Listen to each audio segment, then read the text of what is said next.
angels sing and light the way. They whisper secrets in the night, guiding hearts to pure delight. God's love shines like the morning sun, washing over everyone. In the skies where stars collide, heaven's gates are open wide. Fly with me to places high, where dreams touch the endless sky. Feel the grace that hugs the earth, every soul finds its true worth.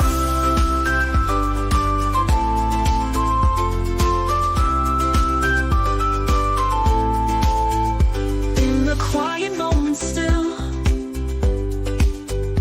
feel the presence ever real. Heaven's symphony unfolds, mysteries of life retold.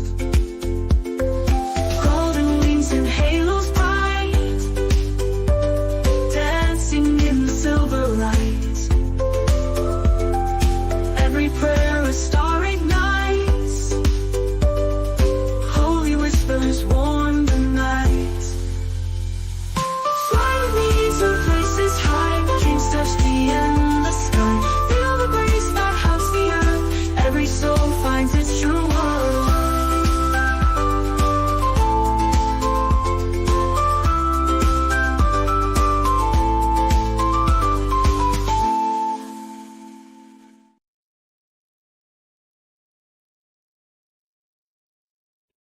Hello and good evening, my darlings. Hello, everyone.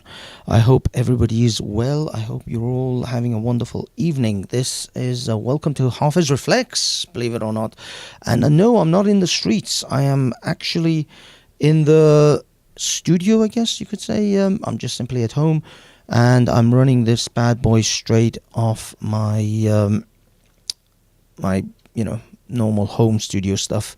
I didn't get to go out this weekend, so this is a very, very short, kind of non-interactive, if you will, stream in which I'm just simply going to play a video. It's kind of a video reaction type thing, where I'm going to play a video of Konstantin Kisin, who actually did a very good stream.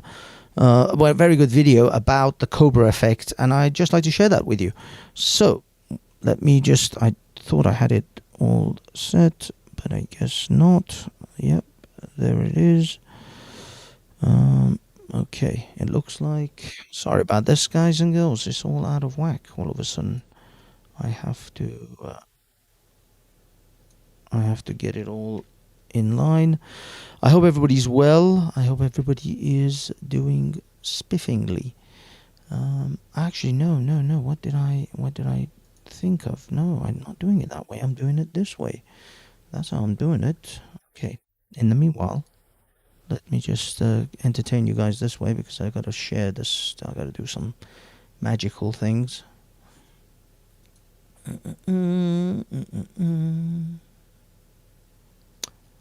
Yep. We're doing it like this. We're doing it live. Whilst we get this thing ready, I'd just like to remind everyone here a few things. Number one, we are sponsored, or shall we say, not sponsored as such, but we are we're endorsed by the great Donald Trump himself. So I'd just like to quickly give you guys that. Hello, this is Donald Trump. I'd like you all to know that the Banksy Style Live channel is a great channel, a terrific channel. I really like you all to subscribe and share this channel. It's a really terrific channel, a patriotic channel. I like the channel, and he is a great friend, so go there today. And also remember, always. And then work that into meat. Give your meat a good old rub. Always remember. And we do have one more endorsement. Hello, this is Joe Rogan. I like you all to know that the Banksy Style Live channel is a great channel. I really like you all to subscribe to this channel. I fucking love this guy. This guy is so much funnier than me. If I could have his children, I absolutely would. I absolutely love this fucking guy. Oh no, You're in heaven. Yeah, this is what I'm calling my my heavenly white streams. I'm going to do a series of streams where I will just be in the heavens, as you have it, with my heavenly outfit, garb. You know, I had to actually go purchase this. I had a bunch of white t-shirts, but I had to go buy this beanie. Actually, I bought 2 beanies. There's a different one to this as well. So you see how much effort we are putting in behind these particular series of videos. No expense spared, people. No expense spared. This is a serious production that we're on. Okay, let's roll the video out. Thank you everyone in the chat, by the way. Those of you who are already there, I can see thee and I love thee.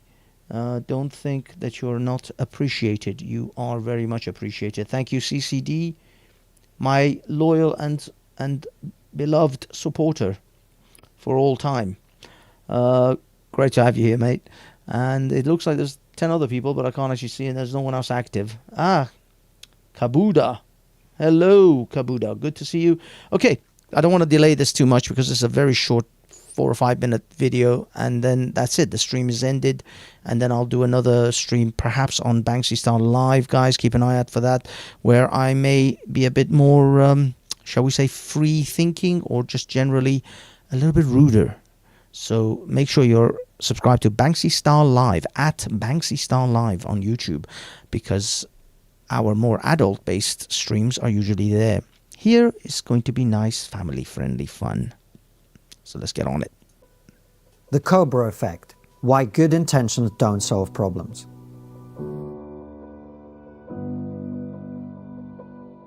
This article was prompted by an exchange I had with Elon Musk on X, in which he pointed out that giving more money to homelessness charities in California does not seem to reduce the number of homeless people. In response, I reminded him about the Cobra Effect and was surprised to discover how many people hadn't heard of it. The Cobra Effect is based on a story which may or may not have taken place during British colonial rule in India. Despite its unconfirmed authenticity, it remains a powerful illustration of how bad incentives can undermine good intentions. In my view, it should be taught as early as possible to anyone who intends to run, manage, or operate any system of almost any complexity. The story goes something like this. In colonial India under British rule, the city of Delhi had a problem with cobras. To control the cobra population, the government offered a bounty for every dead cobra.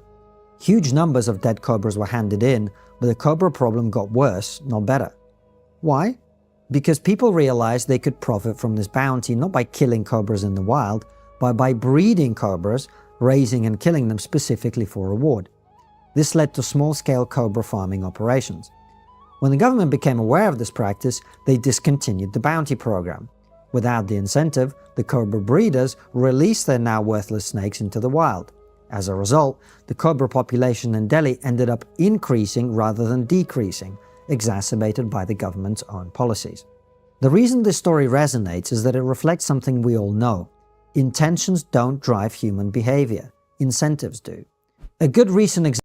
I just want to say, absolutely, this is why capitalism works. This is really why capitalism works and socialism always fails, because they fundamentally misunderstand human nature. Or at least I think they understand. I think those communists or those pushing communism actually do understand human nature. They fundamentally want to pretend they don't understand human nature in order to gain power and control the masses. Because in most communist nations, if you notice, the elites eat and sleep very well. They are still rich. The rich still remain in the communist system. It's just the poor become far poorer and basically starving. But capitalism works because capitalism relies on incentives, not good intentions. Example might be Mexico City's Hoy No Circular program, intended to reduce pollution by banning cars from the road 1 day a week based on their license plate numbers. This policy led to an increase in car ownership. Why? Because people bought additional cars with different plate numbers to bypass the restriction, thus increasing pollution. You will no doubt be aware that over the last decade there's been a powerful societal push to improve relations between different racial, ethnic and other groups. Yet oddly, tensions between these various groups do not appear to be declining. On the contrary, men and women, for example, are increasingly positioned as enemies by man-hating feminists on the one hand and misogynistic incels and people like Andrew Tate on the other.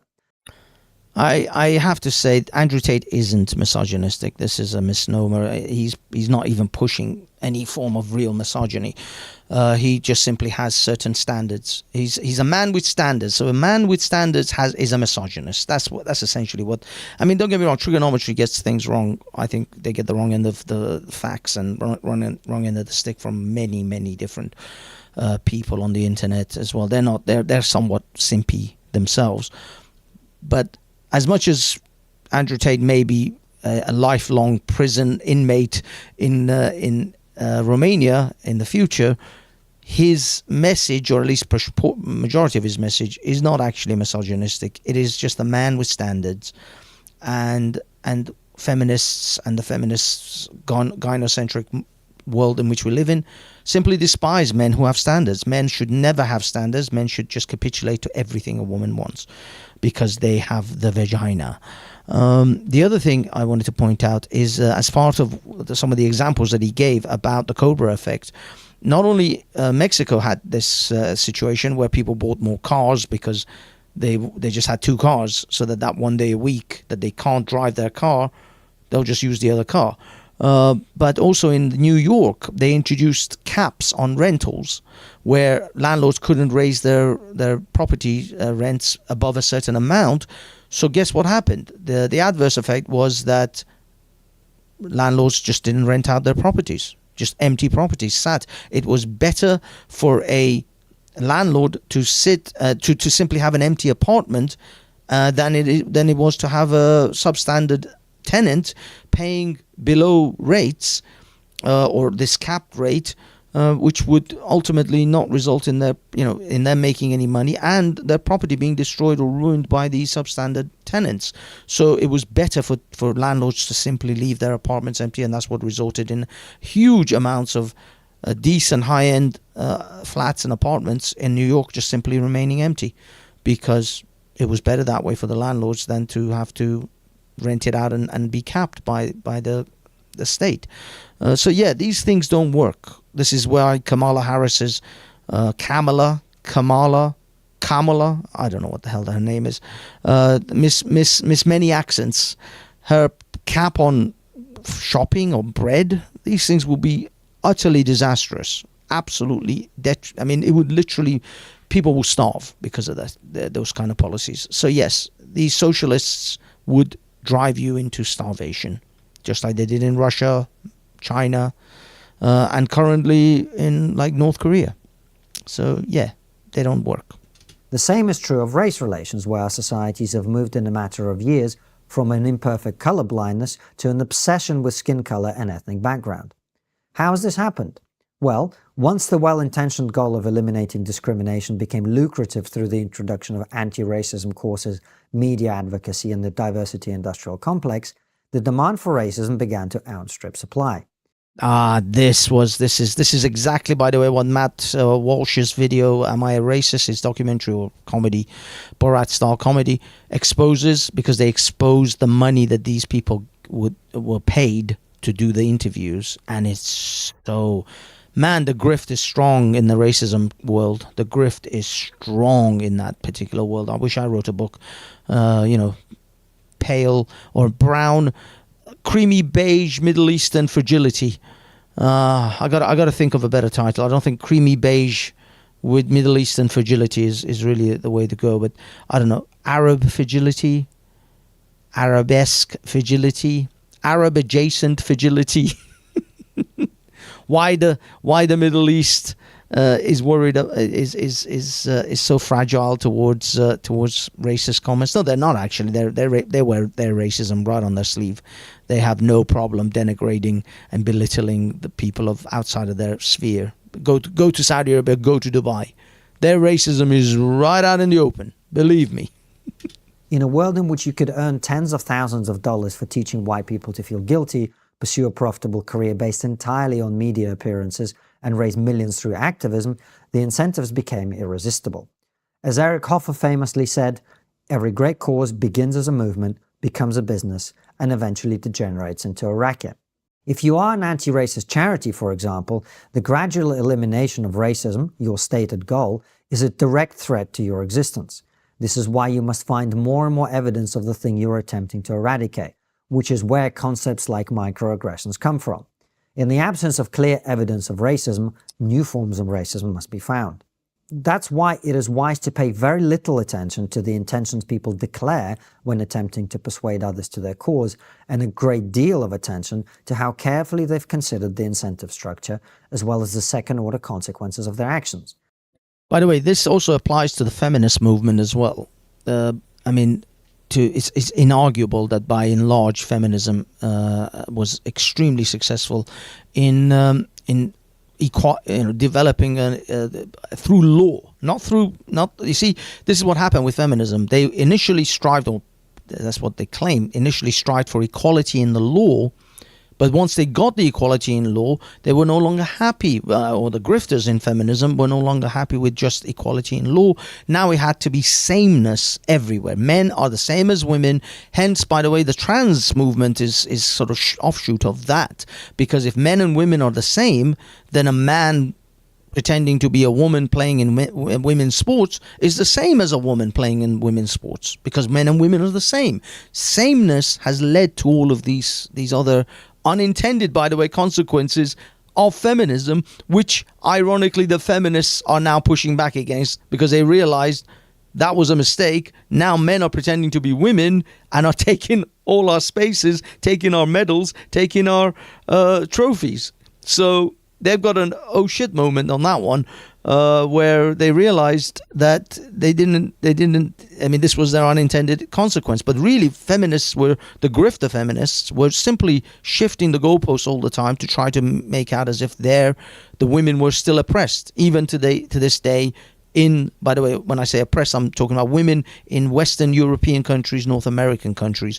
Of course, there are plenty of countries that women are actually oppressed. Have a little gander at Afghanistan if you feel that you have an urge for feminism. Go over there and see how much your feminism gets you.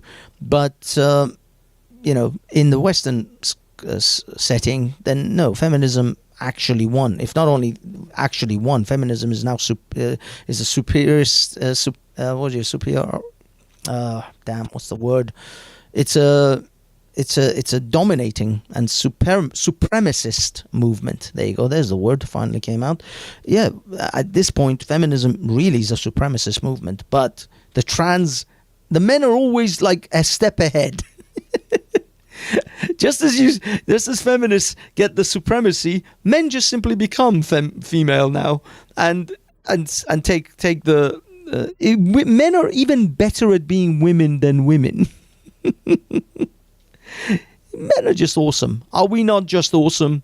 We must be so awesome that even we can be better women than women. We are better, stronger, and faster than women athletes, runners, swimmers, cyclists, and just all around, just perfect. And this reminds me of a joke, actually. It was what's his name? Peter. Oh my God! It's this Indian comedian, Russ Peters, I think. Is it Russ Peters? Anyway, it's this Indian Russell Peters. Russell Peters? I think so. It's Russell something. He said that in the 80s. Women used to have just a giant bush down there. It was just a whole bush. 90s, landing strip. 2000s, bold. 2024, cock. The progression of female genitals. It's like a little Darwin's evolution of the vagina. 70s and 80s, giant bush. 90s, little landing strip. 2000s... nothing, just bald, shaven. 2024, cock. Love that joke. Russell Peters, check him out. That's the consequences of the consequences. This brings us back to homelessness in California. Not only are attempts to deal with it failing, but the problem itself is also the result of well-intentioned policies. The deinstitutionalization movement, whose goal was to free people of the tyranny of mental asylums in America, sought to capitalize on the invention of new medications like Thorazine, which made it feasible for mentally ill people to live in the community. In doing so, advocates pushed for a transition away from mental institutions whose horrors are well documented. Unfortunately, they failed to take into account that when you release people with significant emotional, psychological, and mental challenges into the community, they frequently fall through the cracks, especially in a society which is rapidly losing the familial bonds and social cohesion it once enjoyed. As a result, the streets of major cities in California are littered with tents, encampments, and zombie-resembling drug addicts, as people unable to cope without help end up homeless. All of these stories poignantly illustrate the power that a narrative of good intentions holds over the human psyche. The ultimate example of a failed narrative based on this approach is, of course, communism. As Thomas Sowell once wrote in Is Reality Optional?, much of the social history of the Western world over the last 3 decades has been a history of replacing what worked with what sounded good. The more we continue to do this, the bigger our failures will be. If you enjoy these videos, you should know that they're available on my Substack. Okay, and that's some shameless plugging by Konstantin's Substack. Go check out his Substack if you're into Substack. I'm not really into Substack. But that is all, boys and girls. That is all. We have ended our little session. So thank you for those of you who have joined us. What time is it? It is 10 o'clock. Okay, I'll do an hour show on the Banksy Style channel where we will discuss some comedic stuff, I guess, sort of comedy, and maybe a bit more risque conversations. So go to Banksy Style Live, as you see on the screen, Banksy Style Live. Thank you for joining me on Hafez Reflects. That was the Cobra Effect, explained by Konstantin Kisin. Peace.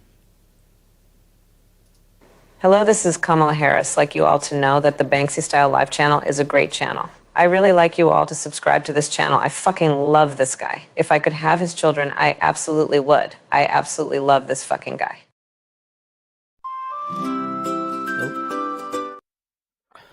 Sorry guys, I'm going to end the show, but I can't really, I mean, if I play that, actually no, I can play like this. There you go.